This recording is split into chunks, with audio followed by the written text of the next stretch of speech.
Welcome to today's class. We are just so glad you are here with us. We really are. And we have some incredibly useful material today. It comes to us from the English Universal Academy. Yes, it is a fantastic source. It is. And our lesson today focuses on a mission that is vital to every single person listening right now, which is achieving true English fluency. And the secret we are discussing today is that what you are doing right this very second, like just listening to an audio lesson or a conversation, is actually the most powerful tool you have. Right. But the problem is that most students do not use this tool correctly. I mean, you are already taking the first step just by being here and listening to us. Exactly. But before we talk about the specific action plan for, how you should be using your listening time, we need to completely change the way we define fluency. Because the traditional definition we learn in school is actually holding us back. Oh, that makes a lot of sense. When most of us think about learning a language, our minds immediately go back to a classroom. Right, sitting at a desk. Yeah, sitting at a desk with a massive, heavy textbook in front of you. We think about memorizing strict grammar rules, taking tests, and just staring at long lists of vocabulary words, trying to force them into our memory. It is entirely understandable why we start there, though. I mean, the human brain naturally likes rules. It does. Rules give us structure. They make us feel safe and in control. If you memorize a rule, you feel like you have solved a problem. But what the English Universal Academy material points out is that this academic approach, well, it goes against how the human brain actually acquires language. Because fluency is not a math test. Exactly. Yeah. It is not about how many grammar rules you can recite on a piece of paper. Right, because language in the real world does not operate like a slow, organized math equation. The text explains that true fluency is about training your ear and your mind to understand English exactly as native speakers use it in real life. Real life is messy. It is very messy. When you listen to natural, unscripted conversations, you start to hear the real rhythm of the language. You hear the intonation, the way voices go up and down. And importantly, you hear how words connect. Because when native speakers talk, they do not speak like a robot reading a textbook. No, they definitely do not. They do not say one separate word at a time. They blend words together. Yeah, they really do. Like a phrase like, "What do you mean?" naturally turns into something that sounds like, "What do you mean?" What do you mean? Right. If you only ever study from a book, your ear is never trained to catch that natural flow. You're studying the math of the grammar, but you are completely missing the music of the language. The music of the language. I love that phrase. I think that explains a lot of the frustration people feel. It makes me think about learning to ride a bicycle. Oh, that is a great example. Right, because if you sit in a classroom and read a textbook about bicycles, you can memorize everything perfectly. You know the physics of how the wheels turn? Exactly. You know where the brakes are, you know how the chain works, and you could probably pass a written test on bicycle mechanics with a perfect score. But the moment you actually sit on the seat of a real bicycle, And you lift your feet off the ground, you are going to fall over. you're going to fall right over because your brain understands the theory, but your body has absolutely no idea how it feels to actually balance. That is the perfect way to look at it. Yeah. You have the academic knowledge, but you lack the physical experience. Listening to natural English is like getting on the bike. Yeah. It is experiencing how the language actually moves in real time. You are training your brain to react naturally to the balance rather than stopping to think about the mechanical rules every single time you need to push the pedal. So if we apply this to the biggest problem our students face, which is that exhausting habit of translating everything in their heads, this explains why the textbook method fails so often. It really does. A beginner hears an English sentence, stops to translate it into their native language, thinks of a response, and then tries to translate that response back into English using grammar rules. It is exhausting just thinking about it.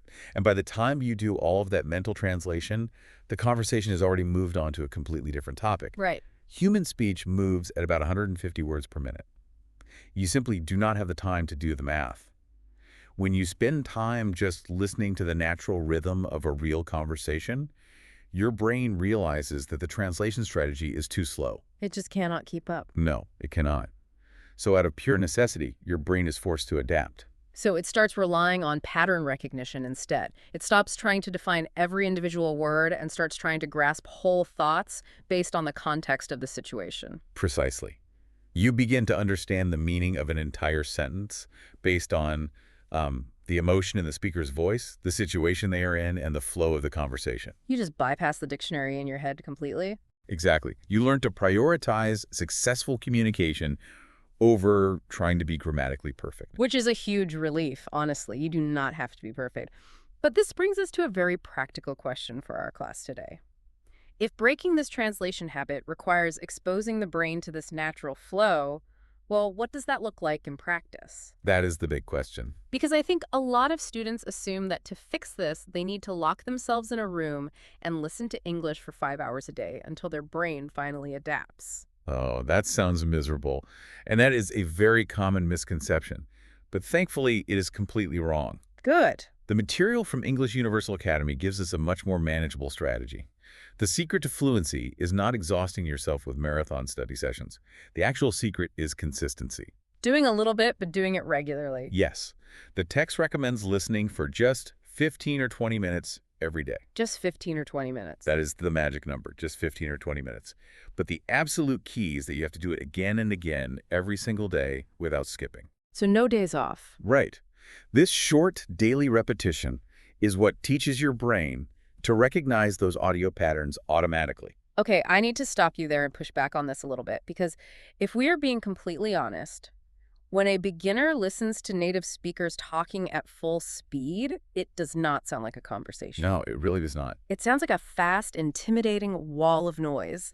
The material even mentions this. It says it might sound like a complete blur at first. It uses that exact word, a blur. So, are you telling me that if I just sit there in total confusion for 20 minutes a day, I will magically become fluent? Because that sounds incredibly frustrating and honestly a bit too good to be true. Why should anyone keep listening if they feel completely lost? I completely understand why it feels that way. It feels like you are wasting your time because you are not actively learning in the traditional sense. You are not memorizing a list. Right, you were just sitting there confused. But it is not magic. It is biology. When you feel confused by that blur of noise, your brain is not just shutting down. It is actually doing an incredible amount of invisible work behind the scenes. Invisible work. Yes. It is desperately searching for patterns in that noise. It is like, well, think about moving into a brand new house, but the power is out. Oh, I like this. Right. The first night you are there, it is completely dark. When you try to walk from the bedroom to the kitchen, you bump your knee on the sofa, Oh, you hit your shoulder on the door frame, you stub your toe, you feel completely lost in a place that is supposed to be yours. but the next night, you try to make the same walk in the dark. Yeah, You might still bump into the door, but you remember to step around the sofa. exactly. You remember where the sofa is. And if you walk through that dark room every single day, little by little, your brain remember where all the obstacles are. Yes. You start to know exactly where the table is, even though you cannot see it. You build a physical map in your mind through pure experience rather than looking at a blueprint. And that concept of building the map is exactly the terminology the English Universal Academy text uses. Building the map. Building the map. When you listen to that blur of English for just 15 to 20 minutes a day, your brain is building a map of the sounds. Even if you do not understand the meaning of the words yet, your brain is figuring out where one word ends and another begins. Oh, wow. So it is doing that even if I am confused. Yes, it is mapping out the rhythm. You might not feel successful in that 20-minute window, but you are laying down the neurological pathways, the brain connections that make future understanding possible. I think knowing that the brain is doing that invisible work makes the blur a lot less scary for our students. It changes the goal completely. It really does. The goal isn't to understand everything immediately. The goal is just to let the brain explore the dark room. And that answers the question of why we only do this for 15 to 20 minutes. Oh, right. Why not longer? Because walking around in the dark, bumping into furniture, takes a massive amount of mental energy. It creates cognitive fatigue, basically. Your brain gets very, very tired. Yeah, that makes sense. If you try to force your brain to map those new sounds for 3 hours straight, you'll become exhausted. You will get incredibly frustrated, and you will associate English with stress. And when you are stressed, you just want to quit entirely. Exactly. So 15 to 20 minutes is the sweet spot. It is enough time to let the brain slowly build the map, but it is short enough to prevent mental exhaustion. Correct. Anyone can find 20 minutes a day. And if you are consistent, the text promises that over time, the map becomes clear. The lights turn on. The lights turn on, and that fast blur naturally separates into distinct, understandable words. That is such an encouraging perspective. So now we know we need 20 minutes a day, and we know we need to be consistent. But let's dig into the actual mechanics of those 20 minutes. Yes. the action plan. Because if the goal is to map the room, I assume we shouldn't just have an English lesson playing quietly in the background while we scroll on our phones or cook dinner, right? Right. What you just described is passive listening. Passive listening. Yes. Now, passive listening is certainly better than no listening at all, but it is a very slow way to build your map. To see real progress, the text introduces a vital concept called active listening. Active listening. And it provides a very clear, simple action plan with 4 specific steps to follow during your daily 20 minutes. Let's break down those 4 steps so our students know exactly how to practice. Step number 1, focus on the overall meaning first. Notice what that step does not say. It does not say focus on translating every single word. Right. When you listen to a conversation or an audio lesson for the very first time, your only job is to get the big picture. Are the speakers happy or angry? Are they talking about their weekend plans, a problem at work, or the weather? Just grab the general context. Yes. This goes back to lowering the cognitive load, making it easier on your brain.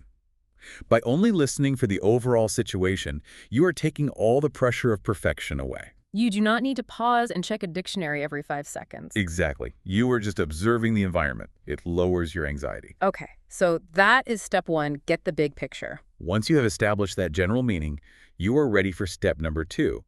Listen again and notice specific phrases or expressions. So we are moving from the macro to the micro. We listened to the whole forest, and now we are looking at specific trees. I like that, yes. But wait, why phrases? Why not just pick out individual words to learn? Because native speakers do not speak in single words. They speak in chunks of information. Chunks of information. Right. If you only learn the word much, you have a single puzzle piece, and you have to think about grammar rules to figure out how to connect it to other words. That sounds like a lot of work. It is. But if you notice a phrase like, thank you so much, Yeah. you are learning a complete pre-assembled chunk of language. It already has the correct grammar and flow built right into it. That is a great strategy. You are looking for groups of words that naturally belong together. Exactly. Which leads us to step 3. Repeat those specific phrases out loud. And step 4, imitate the pronunciation. These two are so important. I want to really emphasize this because I think a lot of people misunderstand what imitate means here. Right. We are not talking about quietly whispering to yourself, are we? We mean you should actively pretend to be an actor playing a character. Absolutely. You need to become an actor. You need to try to copy the exact emotion, the exact tone, and the exact speed of the speaker's voice. I think this is where a lot of adult learners feel silly, but it is so necessary. It really is. Listeners, later today, I want you to try this physically. When you hear a phrase like, wow, that is really interesting, I want you to say it out loud with full volume and emotion. Yes, exaggerate it. Really go for it. Pay attention to what your mouth is doing. Notice what your tongue does. Notice how much breath you have to use and the shape your lips have to make. You will quickly realize that speaking English physically feels completely different in your jaw than speaking your native language. That physical sensation is the entire point. We often forget that speaking a language is a deeply physical activity. It is a workout. It is. Your tongue, your lips, your jaw, your vocal cords, these are all muscles. For your entire life, you have trained those muscles to move in the specific patterns of your native language. So they are incredible, highly trained athletes for one specific sport. Exactly. And speaking English is an entirely different sport. People often get frustrated by their accent, thinking it is because they do not know the language well enough. But that isn't true. No. The truth is, you have an accent simply because your facial muscles have literally never been to the English gym. The English gym. I love that. They just do not have the physical muscle memory required to make those new sounds automatically yet. That is fascinating. So when you act out a phrase and you imitate a native speaker out loud, you are building that physical muscle memory. You are giving your mouth a workout. Yes. When you just listen quietly, your brain might be working, but your body is not. Right. By moving through these 4 steps, focusing on the meaning, picking out useful phrases, repeating them, and physically acting them out, you are wiring your brain and your body at the exact same time. You are turning passive hearing into an active, transformative exercise. Yes. It makes the whole process of becoming fluent seem so much more logical. It completely removes the mystery. You do not need to be a grammar genius. You just need to get on the bicycle. Get on the bike. You need to spend your 20 minutes a day letting your brain build the map of the dark room, and you need to physically train your muscles to remember the movements. It is a journey. And like any physical training, it requires patience. Mm. You will not see huge muscles after one day at the gym. No, you definitely won't. But the path is incredibly clear, and the science behind it is proven. Well, as we wrap up our class for today, we want to summarize the final message from the English Universal Academy because it is exactly what you need to hear on the days when it feels difficult. Yes, please remember this. Their message is simple. Keep listening, keep practicing, and trust the process. Trusting the process is perhaps the hardest part, but it is the most vital. On the days when the audio just sounds like a fast blur, And you feel like you're bumping into the furniture. yes, trust that your brain is doing the invisible work. It is building the map. Fluency is much closer than you think, and every single time you listen actively, you are taking a tangible step toward natural understanding. You really are. You are doing incredible work just by showing up to class today and learning these strategies with us. But before we finish, we want to leave you with one final thought. A small challenge for you to try out in the real world today to put this into practice. We always want you to take what we discuss and immediately apply it to your daily life. The next time you hear an English speaker today, whether you are listening to a podcast, watching a video online, or even talking to someone at a coffee shop, try a quick experiment. This is a fun one. For just 1 minute, completely ignore the dictionary definitions of the words. Let the actual words disappear from your mind. Instead, just listen to the melody of the sentence. Listen to the music we talked about earlier. Exactly. Notice the intonation. Does the melody of their voice slide up at the end of a thought, or does it drop down? Does their rhythm speed up when they're excited or slow down when they're serious? If you pay attention to the music, you will be amazed at how much you can understand about their emotion and their intention before you even process a single vocabulary word. It is a brilliant way to remind your brain that language is human connection, not just a set of rules. Find the music in the language today. We are so proud of the progress you are making, and we are thrilled to be part of your learning journey. Keep showing up, keep practicing those phrases out loud in your own personal English gym, and we will see you for our next lesson. Goodbye, everyone. Keep trusting the process and have a wonderful time practicing. Goodbye.